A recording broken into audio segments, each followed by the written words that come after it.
자, 잘 지냈습니까? 2주 만에 또 뵙는데, 자꾸, 집에 자꾸 이런 일들이 생겨서 내가, 이번 학기에 참 살얼음판을 겪는, 기분인데, 어쨌든 여러분들한테 자꾸 이렇게 차질을 줘서 미안합니다. 시험은 어땠어요? 괜찮았어요? 분위기들이 괜찮은 시험, 오늘 조교님한테 오늘 시험지를 내가 받아가야 돼가지고서 아직 여러분들이 얼마나 잘했는지를 살펴볼 시간이 없었어요. 근데 뭐, 별로 나쁘지 않았던 모양이지? 좋아.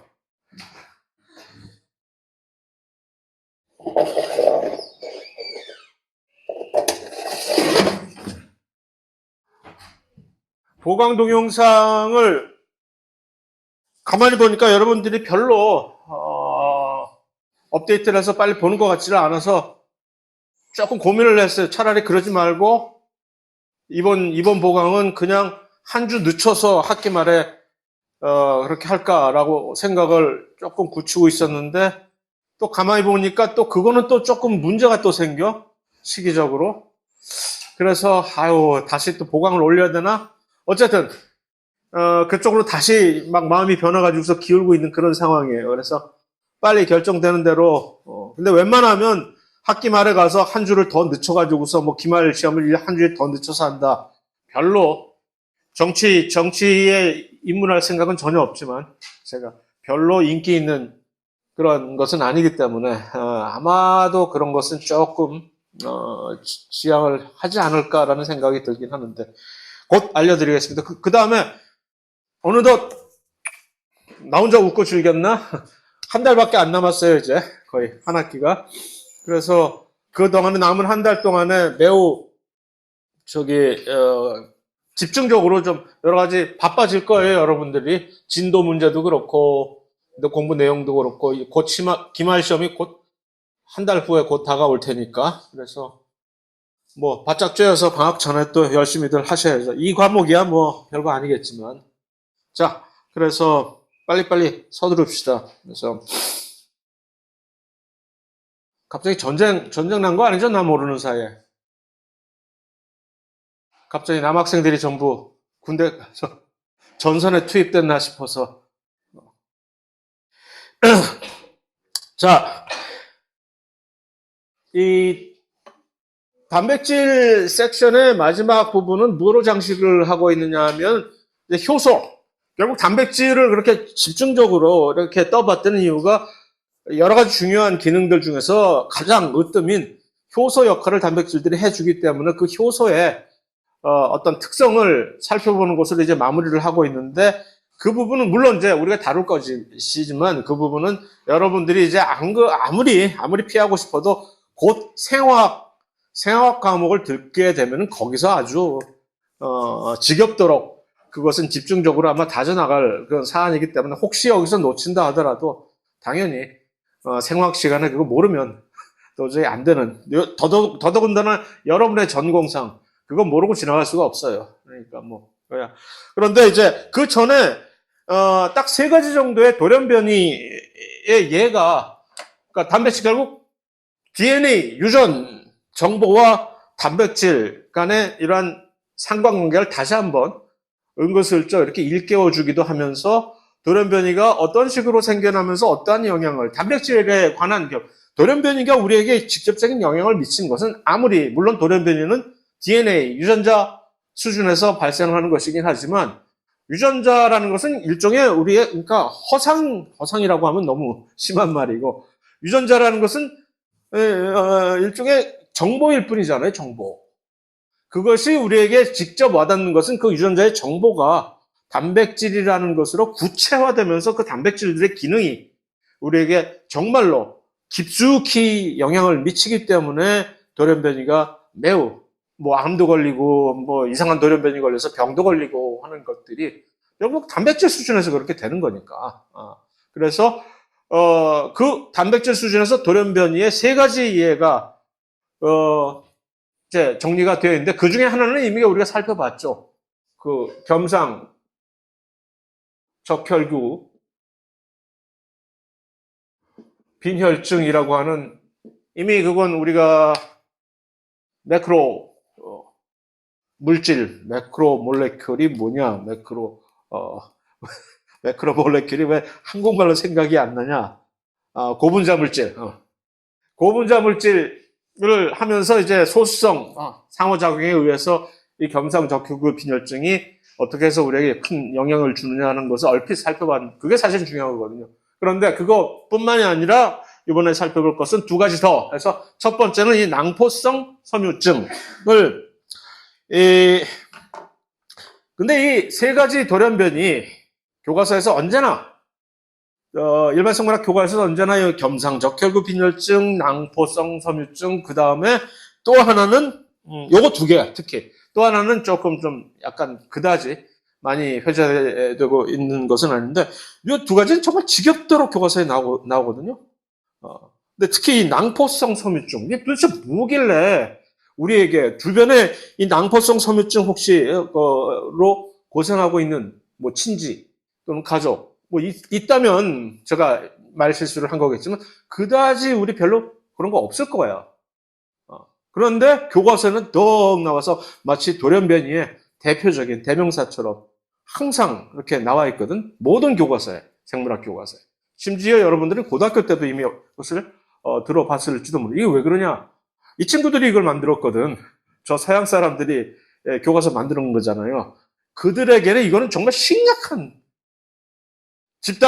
그 집단에서 이 낭포성 섬유증의 발생 빈도가 엄청 놀라게 어마무시하게 빈도가 높아요. 그들의 유전적인 특성 때문에 그들의 조상의 뿌리에 우리 모두는 사실 아주 극소수의 초기 조상들로부터 전부 다 이렇게 나온 자손들이거든. 그러니까 그 서양인들의 미안하다. 많이 아팠니? 안녕.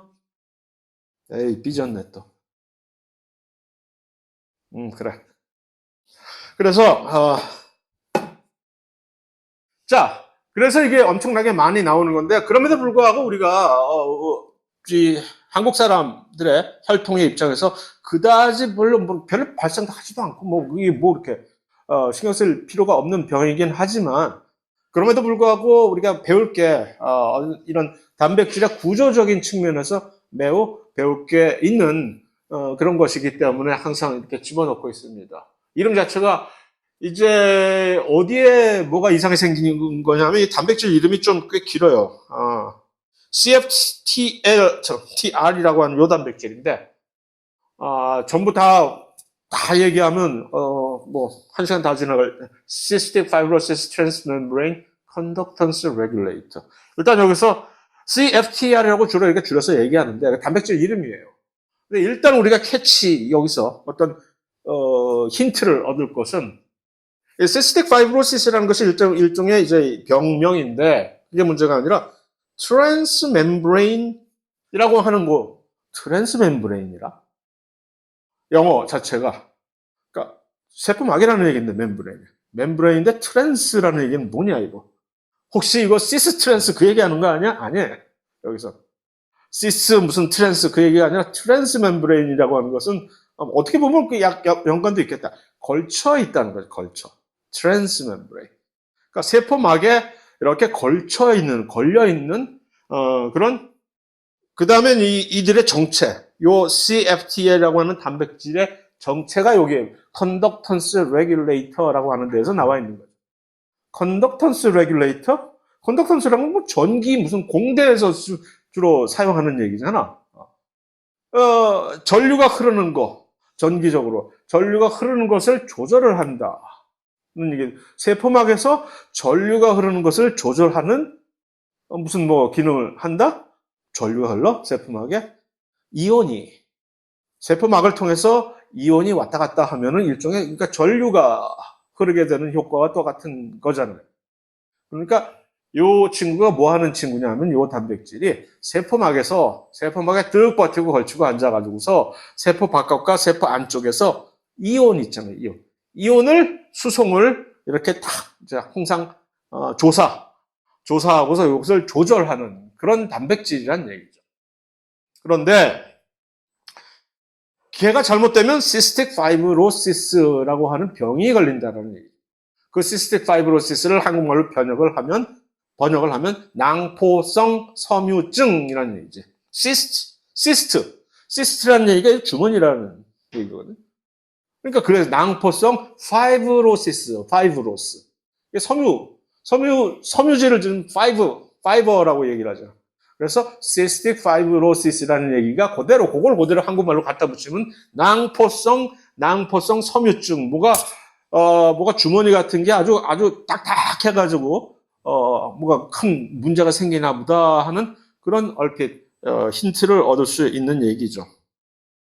구조는 이렇게 되어 있는데, 뭐 구조야.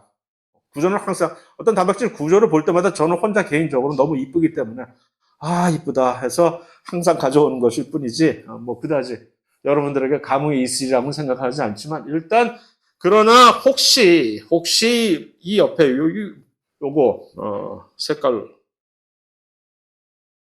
엄청나게 큰 단백질이라는 왜냐면 1480 AA라는 게 여기 아미노 애시드라는 거죠. 그러니까 이 단백질 자체가 거의 1500개나 되는 아미노산으로 구성이 되어 있는 엄청나게 큰 단백질이지. 와.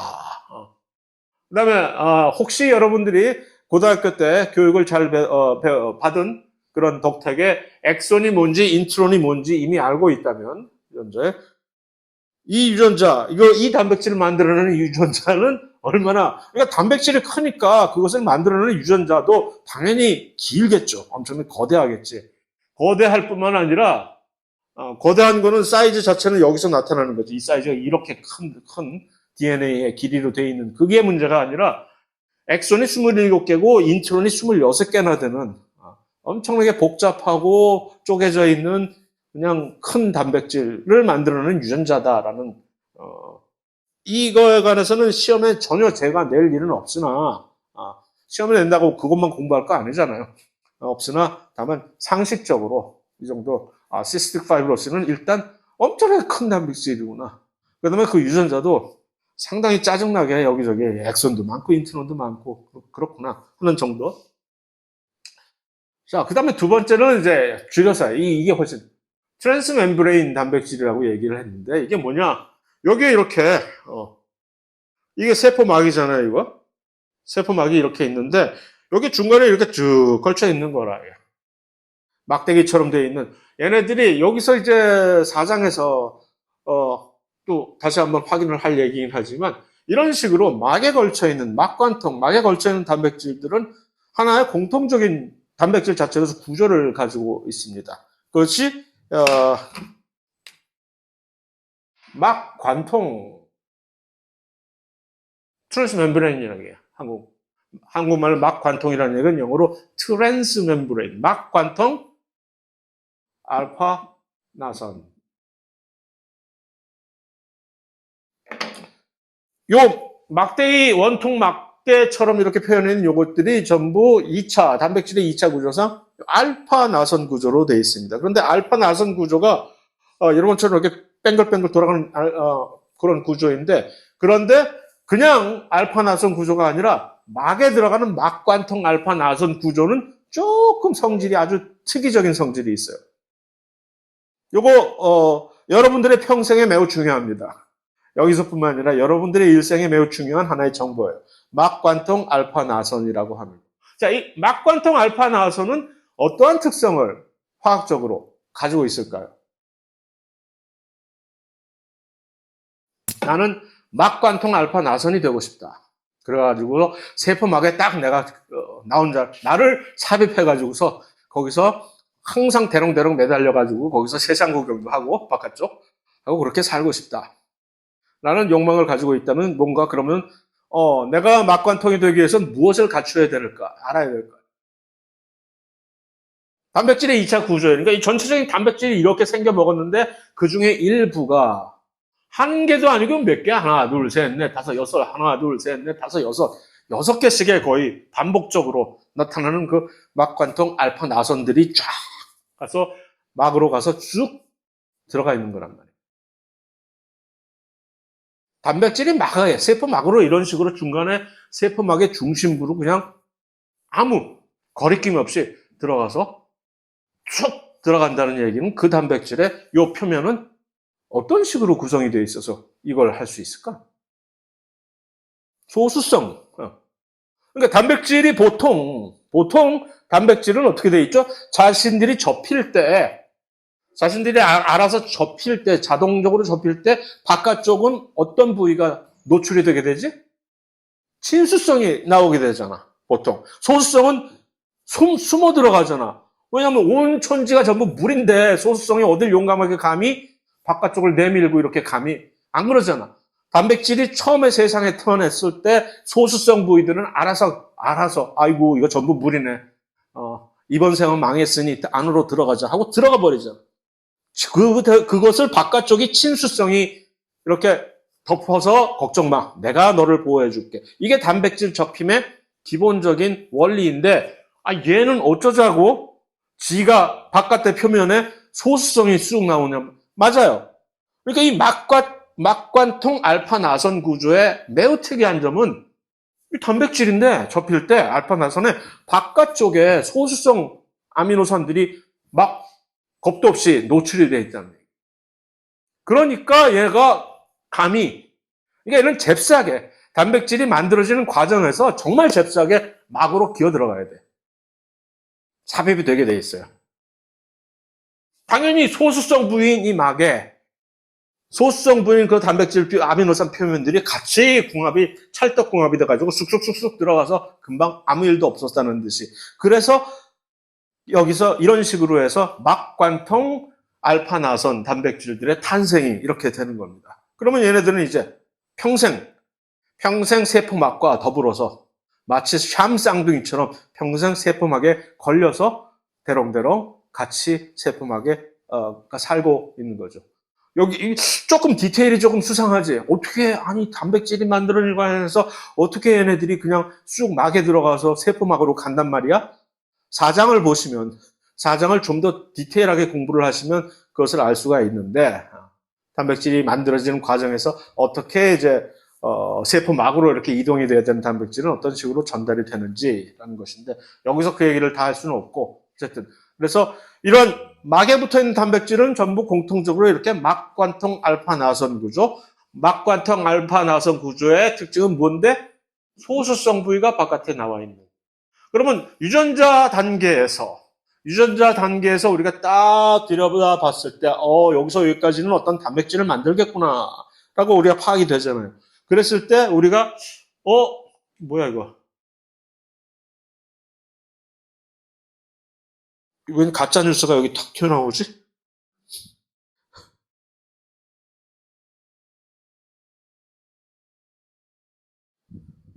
아,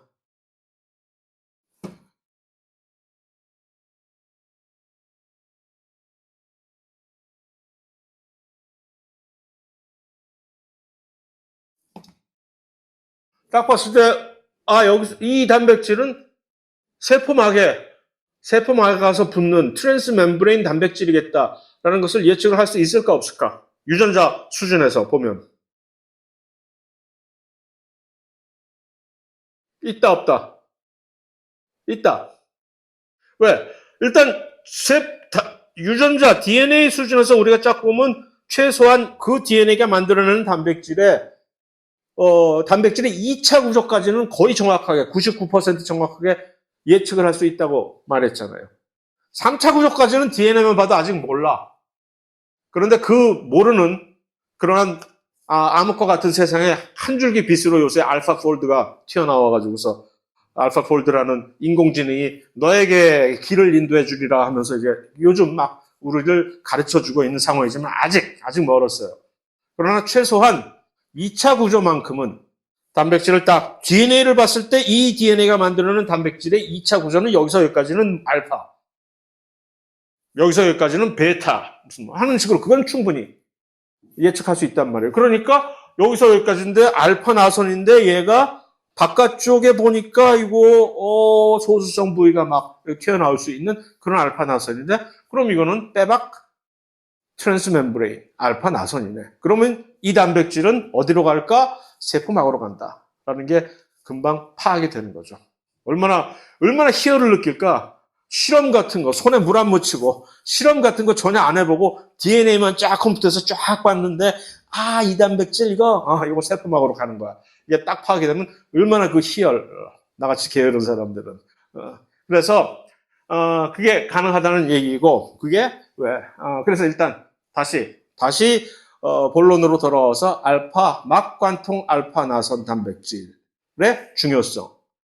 다음, 이 세포막에 가는 단백질들. 그런데, 이제, 이 중요한 사안을 자세한 건 볼 필요 없이, 여기서 보듯이, 이 CFTR이라고 하는 단백질은 염소 있잖아요, 염소. 클로라이드 아이온. 염소를 세포 안에서 바깥쪽으로 펌프질을 해내는, 바깥쪽으로 뽑아내는, 세포 안에는 염소를 뽑아내. 그 다음에 그거 대신해서 또 세포 바깥에 있는 또 다른 이온을 이렇게 안으로 들여보는 일종의, 세포 간에, 세포 바깥쪽과 안쪽에 이온을 이렇게 왔다 갔다 수송을 하는, 별거 아니에요, 예. 운반체, 수송체. 배달 대행, 하는 친구라고. 그런데 이제 여기에 돌연변이가 생겨버려가지고 CFTRS, 낭포성 섬유증이라는 병을 이렇게 유발하는, 원래 정상적인 CFTR 단백질은 이거 병원이네. 네, 됐어요.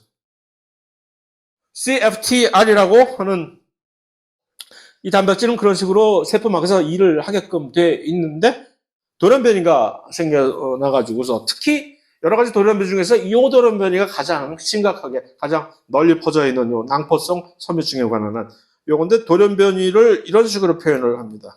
이렇게. 삼각형의 F의 508. 이건 뭐냐?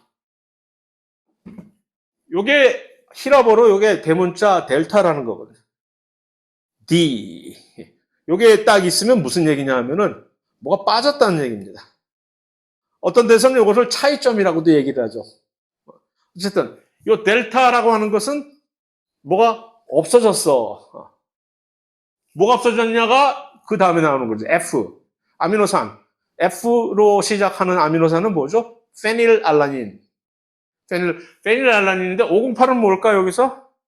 그 아미노산, 그 단백질이 1500개가 되는 아미노산으로 이루어져 있었잖아요. 이거 CFTR 단백질. 그 중에 508번째에 있는 페닐알라닌이 무단결석을 했다라는 것을 이렇게 표시를 한 겁니다. 이 페닐알라닌이 무단결석을 하려면은 DNA 수준에서, 돌연변이는 DNA 수준에서 일어나니까 DNA 수준에서 무슨 일이 벌어져야 되는 걸까요?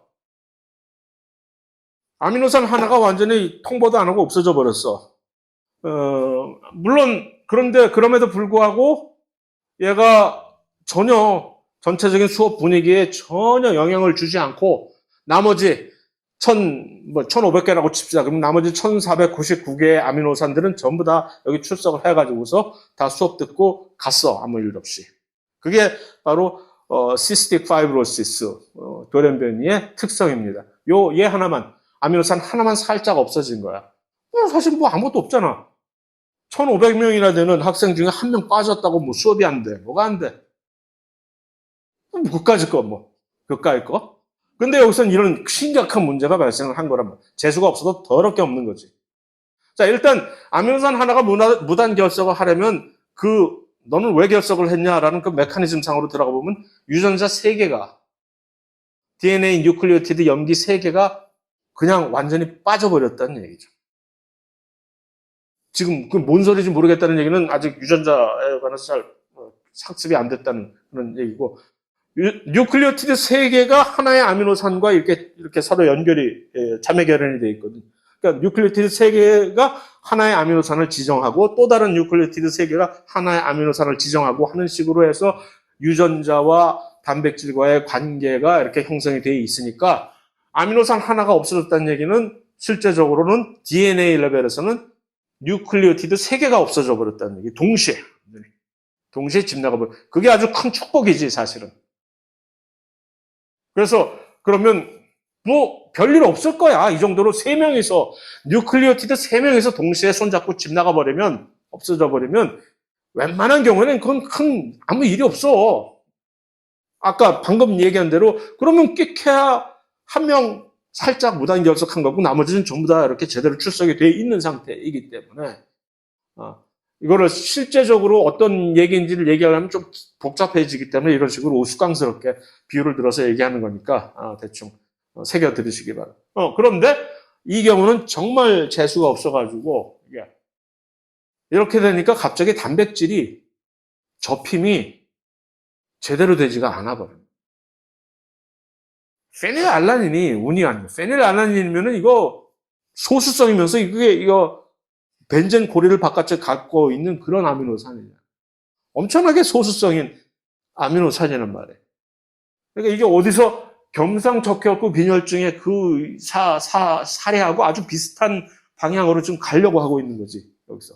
별거 아닌 것 같은데, 요 페닐알라닌 하나, 소수성 아미노산 하나가 없어지는 관계로 전체적으로 이게 엉망이 돼버려서 엉망이, 접힘이 원래 정상적으로 CFTR이 되려면 아까 좀 전에 보여드린 것처럼 트랜스 멤브레인이 딱 이렇게 제대로 자리를 잡고 그 나머지 부위들이 잘 접혀야 싹 가서 세포막에 가서 딱 걸쳐 있는데 이게 가 돼버린다는 얘기죠. 그러면 그런 단백질들이 막 여기저기서 중구난방해서 세상을 어지럽게 하는 것을 익히 경험상 알고 있는 세포는 그런 단백질이 발생하면 아주 초기에 그것을 없애버립니다.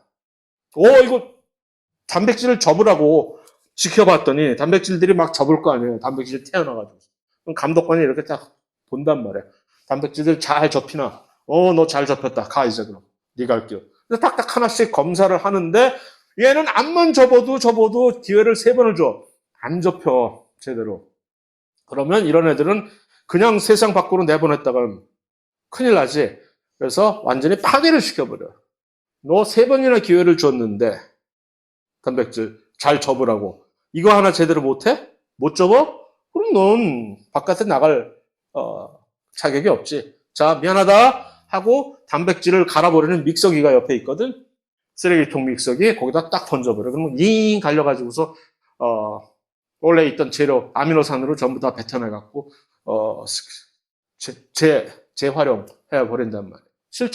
실제로 벌어지는 일입니다. 이렇게 내가 우습게 얘기하고 있지만 실제로 벌어지는 심각한 얘기예요.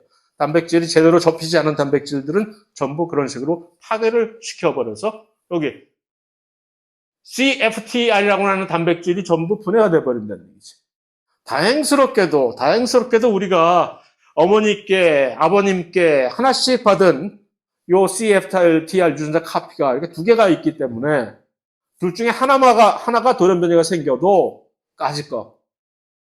엄마께 고장났네? 아빠 거 줘. 아빠 거 가지고 하면 되지. 그래서 CFTR 단백질이 세포 안에 그래도 기능을 하는 애들이 있게 마련인데, 그런데 문제는 이렇게 되면은, 만약에 2개가 다, 엄마 유전자, 아빠 유전자 둘 다, 어머니, 아버지한테 받은 2개가 전부 다 똑같이 이렇게 망가졌네? 그럴 확률이 사실 높지 않지. 어떻게 똑같이 이런 돌연변이가 어머니 쪽, 아버지 쪽 유전자에 동시에 똑같이 발생할 수 있는 확률은 거의 정말 거의 0에 가깝다고 그럼에도 불구하고 있잖아요. 그렇게 될 경우에는 이 세포 안에는 우리 몸 안에 있는 모든 세포에 CFTR이라는 단백질은 존재하지 않는 거죠. CFTR 단백질이 없네? 그러면 이빨 없으면 잇몸이라도 하면 되지. 근데 이 경우는 또 운이 없어서 잇몸으로 커버가 안 되는 케이스라는 얘기죠. 그래서 자, 이게 정상적으로 이 염소 등의 음이온을 수송을 못하게 된다고 해서 왜 세균 감염이 극도로 취약해지냐 하면은 물이 원활하게 이 이온들이 팡팡팡팡 원활하게 움직이는 것을 이렇게 원동력으로 해가지고서 세포 바깥쪽에 유속이 물이 잘 원활하게 흘러갈 수 있도록 그렇게 만들어 주는데, 근데 세포 바깥쪽에 그러니까 특히 점막 같은 데 있죠. 폐로 이끄는 기도에서부터 폐로까지 가는 이 점막 부위가 물이 제대로 안 흘러가는 거지. 그러면 강물이 잘 안 흐르면 어떻게 된다고? 고인물이 되면은 막 썩잖아요. 막 녹조 라떼가 돼버리고. 그런 식으로 여기도 우리의 바깥쪽도 그렇게 되고. 그래서 세균들이 여기 막 덕지덕지 그냥 늪처럼 달라붙게 되는 거죠. 흘러야 물이 흐르면서 흘러야 이게 전부 세균들도 이렇게 식도를 흘러서 위로 가서 위에서 위산에 전부 산화될 텐데. 그래서 이게 세균 감염이 극도로 취약을 해져 가지고서 여러 가지 문제를 발생을 시키게 되는 겁니다. 그래서 이것은 뿐만 아니라 그까짓 거 기도에 세균들이 좀 이렇게 여기 엄청나게 쌓인다. 그러니까 점막이 여기에 가래처럼 막 끼게 되는 거지. 이렇게 됐다고 이 정도면 그냥 가래 뱉으면 되지 정도가 아니라 엄청난 합병증을 유발을 해가지고서 그래서 이게 문제가 되는 것인데, 이게 서양 사람들한테는 빈도가 엄청나게, 이게 조금 전에 말했듯이 양쪽 카피, 유전자 두 개 중에 모두 두 개의 카피가 전부 다 이렇게 돼야 발생이 될 거 아니에요. 그런데 이게 안 된다는 얘기죠. 그만큼 그들 원래 처음부터 그 돌연변이 유전자를 가지고 있는 초기에 시작을 했던 그 조상들이, 서양 사람들의 조상들이 그 돌연변이 유전자 빈도가 엄청 많았다는 얘기죠. 그래서 상상외로 비율이 높아요. 이 사람들은.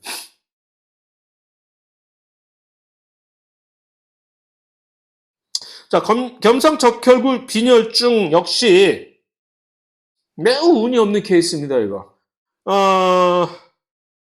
이 경우는 대리출석을 했는데, 완전 무단결석도 아니고 대리출석을 했단 말이야. 내가 오늘 빠질 테니까 너 나 대신 해서 글루타믹 애시드가 있어야 될 자리에 6번째, 이 헤모글로빈을 만드는, 헤모글로빈 단백질은 무슨 1500개, 아미노산이 1500개씩이나 되지도 않고, 비교적 그다지 크지도 않은 단백질이에요. 100개, 200개 정도? 아미노산이? 그저 정확히 기억은 지금 못하지만. 그 중에 6번째, 처음부터 시작해서 N터미널, N 말단부터 6번째, 정체가 아미노산이 글루타믹 애시드, 글루타믹 산인데, 얘가 지루해가지고 오늘 수업, 제끼자 해가지고서 그 대신에 밸린이라는 친구를 대신 불러다 앉혀놓고, 이 경우도 그러니까 완전히 빠진 것도 아니고, 완전히 무단결석한 것도 아니고, 이 경우는 그럼 대신 누구를 갖다 앉혀놨는데, 뭐 문제가 뭐가 돼? 수업 분위기도 또 제대로 다 조성을 해놓고. 그런데 이제 완전히 헤모글로빈 자체가 변형이 돼버렸다는 얘기죠. 이거 역시 단백질 접힘과 밀접하게 관련이 되는 거죠. 어떻게 됐다고 했죠? 글루타믹 애시드가 대출을 하는 친구를 좀 잘못된 친구를 불러다 놓은 거지. 자기는 글루타믹 애시드가 뭐예요? 애시드. 이거 친수성인 아미노산이죠. 마이너스 이온이 있는 글루타믹 애시드라 해서 바깥쪽에 이 R그룹에 이온이 있는 친수성 아미노산이란 말이에요. 걔가 6번째 딱 잡혀 있는데, 그 대신에 그러면은 또 다른 무슨 아스파틱 애시드라든가 하는 그런 비슷한, 성향이 비슷한 애를 끌고 와서, 야, 너 오늘 하루만 나 대신 있어 하고 갔으면 별 문제가 없었을 거예요. 많은 경우에 허구 많은 다른 단백질 중에 그런 식으로 이렇게 서로 교환이 되는데, 비슷한 친구가 교환이 되는 경우가 있어. 그런 경우는 정말 아무 문제가 없어. 제 기능 제대로 해. 근데 이 경우는 멍청하게 지가 나가면서 밸린이라고 하는 아미노산은 엄청나게 소수성, 등치도 조그맣고 소수성 아미노산이거든. 지가 글루타믹 애시드가 등발도 이만하고 음이온을 딱 노골적으로 가지고 있는 녀석이 어디 겁 없이 지가 나가는 대신에 아주 조그맣고 소수성인 그 친구를 데려다 놓고서, 자, 나 대신에 여기서 잘 공부하고 있어. 그게 말이 되냐는 얘기지.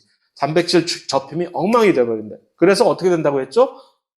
소수성, 발린이 여기 원래 이렇게 표면에 노출될 자리가 아니잖아. 글루타믹 애시드는 표면에 노출이 돼도 돼. 친수성이니까. 근데 얘가 멀쩡하게 있는데 자기 혼자 소수성인데 이렇게 딱 바깥에 노출이 돼버리니까 어떻게 된다고? 걔를 카바치려고 애들이 전부 모여가지고서 소수성 상호작용으로, 원래 헤모글로빈 단백질은 동그란, 귀여운 동글동글한 단백질인데, 얘네들이 줄줄이 기찻길 오막살이 만들어가지고서 쭉 길게 그러니까 얘네들이 엉망이 돼서 가라앉지. 그러면 그런 히모글로빈을 가지고 있는 적혈구는 완전히 이 변형이 돼버리지. 휘어버리지.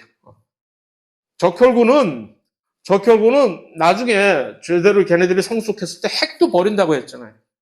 나는 더 이상 핵도 필요 없고 오로지 내가 가지고 있는 것은 나의 유일한 목표는 헤모글로빈이야. 그래서 완전히 그 적혈구 세포 안에다 헤모글로빈을 완전히 쌓아놓고 핵도 없애버리고 하는데 그 쌓아놓은 헤모글로빈이 이런 식으로 엉망이 된. 그러니까 이렇게 동그랗게 예쁜 모양의 적혈구가 이렇게 휘어버린 초승달처럼 휘어버린 그런 것이 되는 거죠. 그러니까 이거 역시 아니 피에다가 혈액에서 산소를 운반하는 친구가 엉망이 돼 버렸으니 그러니까 이제 혈액은 충분한데도 빈혈이 되는 거지 당연히. 충분하면 뭐해? 우리 혈액의 용도는 산소를 운반하는 건데 산소 운반을 못하는 적혈구가 있으니 뭐 아무리 많으면 피가 많으면 뭐래? 아무 때나 쓸모가 없는 거지. 그 다음에 몸에 피가 안 돌아가면은 그것만 문제가 생겨요? 엄청나게 많은 다른 여러 가지가 다 문제가 되는 거지. 그러니까 합병증을 당연히 유발을 하지. 그래서 이거 역시 그러니까 어떻게 보면요, 좀 전에 봤던 이 낭포성 섬유증과 이 겸상적혈구 빈혈증은 이런 식으로 둘이 매우 비슷한 어떤 그런 메시지를 둘이 이렇게 전달을 하는 그런 케이스입니다.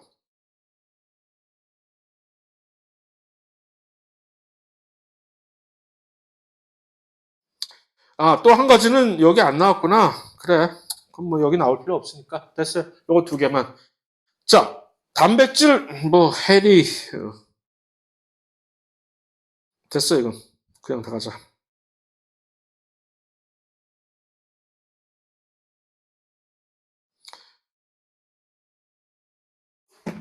자, 이제 효소. 들어갑시다. 그래서 단백질 구조의 중요성이 돌연변이, 이 두 가지 돌연변이 경우에서 다시 한번 우리에게, 다시 한번 자기들을 각인시켜달라고 막 울부짖고 있었고, 그러니까 별거 아닌 것 같지만 그 작은, 참 미세한 차이 때문에 단백질의 전체 구조가 완전히 변해가지고서 우리에게 큰 영향을 가져다 온 두 가지 예였고, 자, 뭐니 해도 단백질이 그렇게 중요한 이유는 여러 가지 그러한 이유들도 있지만, 그러니까 단백질이 우리에게 산소도 운반해주고, 또 무슨 이온을, 이 염소도 이렇게 막 수송을 해주는 덕택에 우리가 막 세균 감염도 피하고 잘 살고 있는 그런 것처럼. 하지만 뿐만 아니라 효소, 우리에게 절대 없어서는 안 되는 모든, 대사가 효소 없이는 절대로 불가능하다고 얘기를 했죠. 심지어 이 자발적인 반응조차도 효소가 없이는 불가능하다라고 얘기를 했는데, 자, 일단 효소 정확하게 알아봅시다.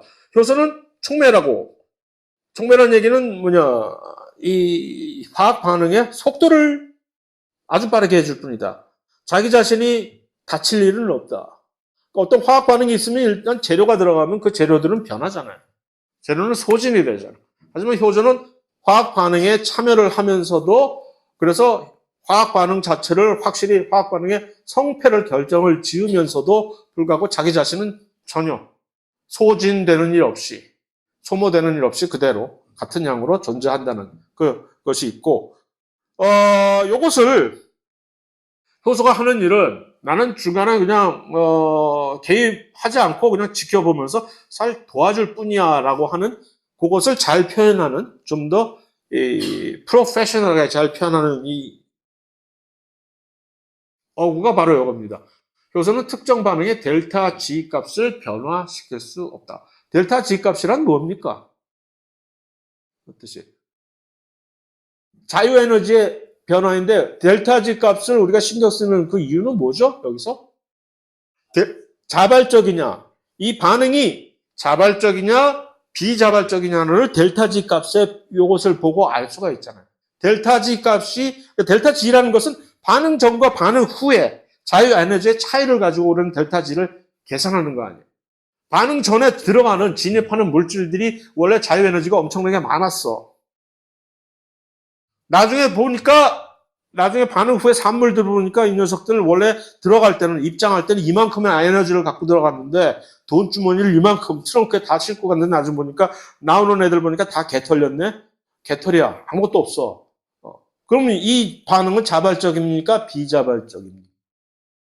델타 G 값을 계산해 보면 반응 후의 에너지, 자유에너지에서 반응 전의 에너지 값을 빼보면 마이너스가 나오잖아. 적자가 난 거잖아. 적자가 나면 뭐라고? 자발적 반응이지. 왜? 이만큼 들고 들어갔다가 나중에 들어오는 거 보니까 완전히 아무것도 없어 들어왔으면 너 완전히 다 버렸구나. 초계같이. 안정화됐구나. 그러니까 이거는 자연 상태에서 발생을 하게끔 많은 사람들이 밀어주는 반응이지. 돈 내놓겠다는데 누가 말려. 그래 내놔. 자 잘한다. 응원할 거 아니야. 그러니까 이것은 자발적 반응이란 말이에요. 델타 G 값이 마이너스라는 얘기가 바로 이것인데 반면에 델타 G 값이 플러스라는 얘기는 들어갈 때는 아무것도 없이 들어갔다가 나중에 와서 이만큼을 짊어지고 나온다? 뭐냐 너? 뭐 어디다 무슨 뭐 투자했니? 이런 경우는 이거 좀 색안경을 끼고 보게 되잖아. 뭐지? 그냥 들어가서 빈손으로 들어가서 이만큼 갖고 나와 비자발적 반응인 거지. 이거 있기 힘든. 이렇게 하려면 누군가가 중간에 뒷돈을 대줬다는 얘기야. 그냥 들어갔는데 나와서 이만큼을 갖고 나오는 얘기는 중간에 누군가가 뒷돈을 에너지를 찔러줬다는 얘기죠. 비자발적 반응, 비자발적인 반응이 절대로 있을 수 없다는 얘기가 아니라 누군가가 옆에서 그런 식으로 뒷돈 찔러주면 가능할 그런 얘기를. 자연 상태에서 모든 사람들이 응원하는, 밀어주는 반응이 아니라는 얘기인데 그 델타 G 값을 효소 뭐라고 했지? 효소 없이는 반응이 절대로 못 일어난다며. 생명체 안에서. 너 없으면 절대 안 돼. 너 없으면 우리가 화학 반응 어떻게 하려고 그래. 하는데 얘가 알고 보니 나 뭐 아무것도 아니야. 그러잖아. 내가 무슨 뭐 마법사? 나보고 마법사? 아니야. 나 아니에요. 나 델타 G 값도 변화 못 시켜요. 그 얘기는 뭐예요? 효소는 비자발적 반응을 자발적 반응으로 변환시킬 수 있는 능력이 안 된다는 얘기지. 뭐야 너? 너 믿고 기다렸는데 이 비자발적 반응 이 안에서 해야 돼 지금. 해야 되는데 에너지는 있어. 에너지는 네가 갖고 올라서 있는데 왔는데 야, 비자발적 반응인데 에너지는 여기 있으니까 좀 해줘. 그렇게 했더니 난 못한다네. 어쩌라고. 자, 그러면 그럼에도 불구하고 효소 없이는 아무것도 못한다는 얘기죠. 그럼 얘가 도대체 하는 일이 뭐냐라는 얘기죠. 그랬을 때 일단 우리가 가장 먼저 궁금해하는 비자발적 반응 이거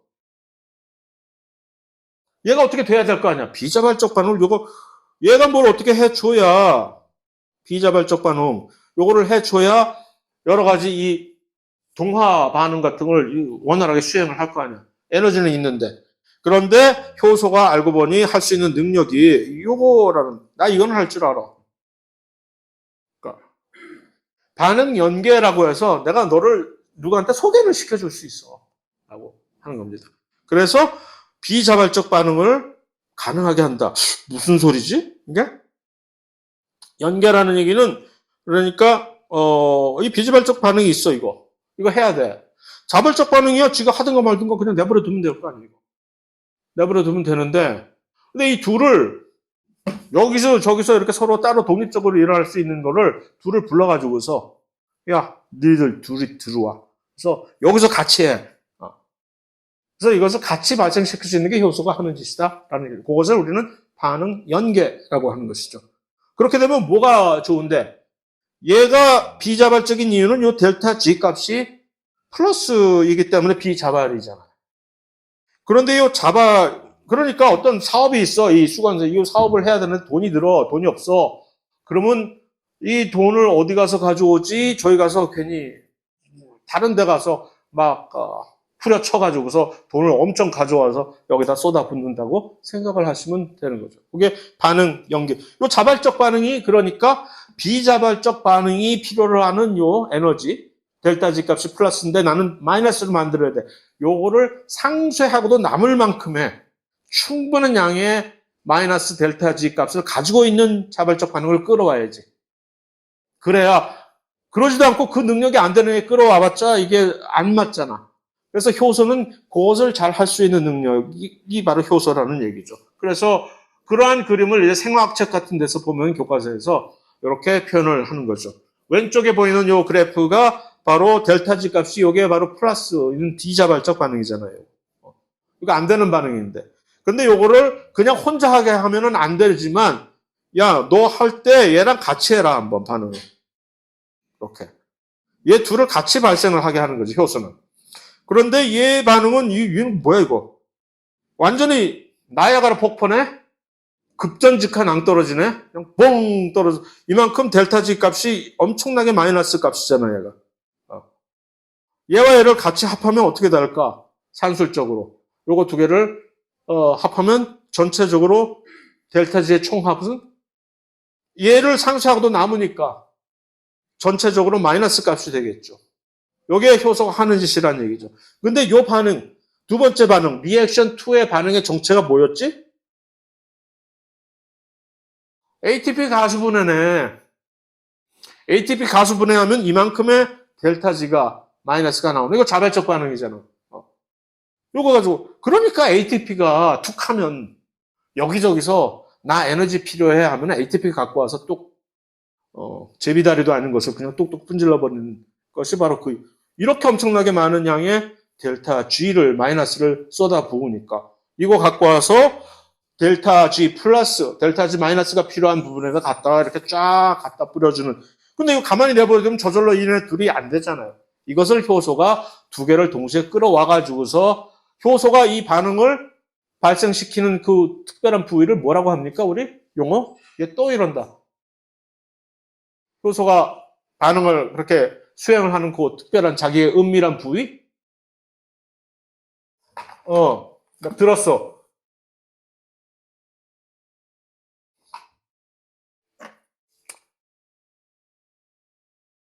활성 부위라고 하잖아요. 그 활성 부위에 얘네 둘을 둘 다 같이 동시에 끌고 오는 거지. 그래가지고서 딱 하고선 나가.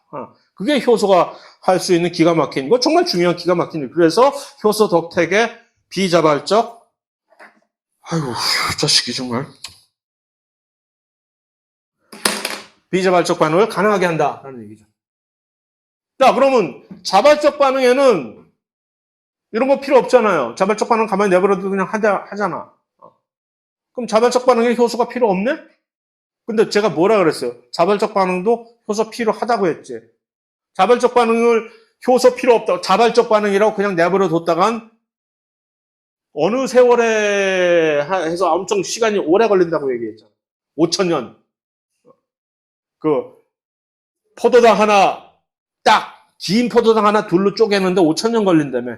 그 자발적 반응이잖아. 긴 포도당을 반으로 뚝 쪼개는 거. 포도당이 피로 부산으로 딱 갈라지는 그 반응은 정말 너무 간단한 반응이잖아요.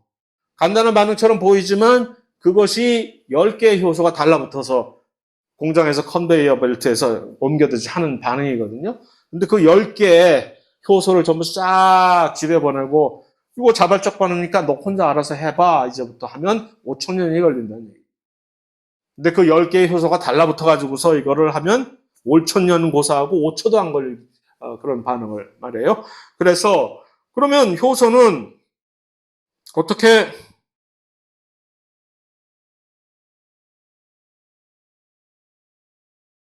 너 자꾸 이럴래 진짜? 자 일단 여기서 쉽시다. 10분 쉬고 차라리 그동안에 지가 정신 차리겠지.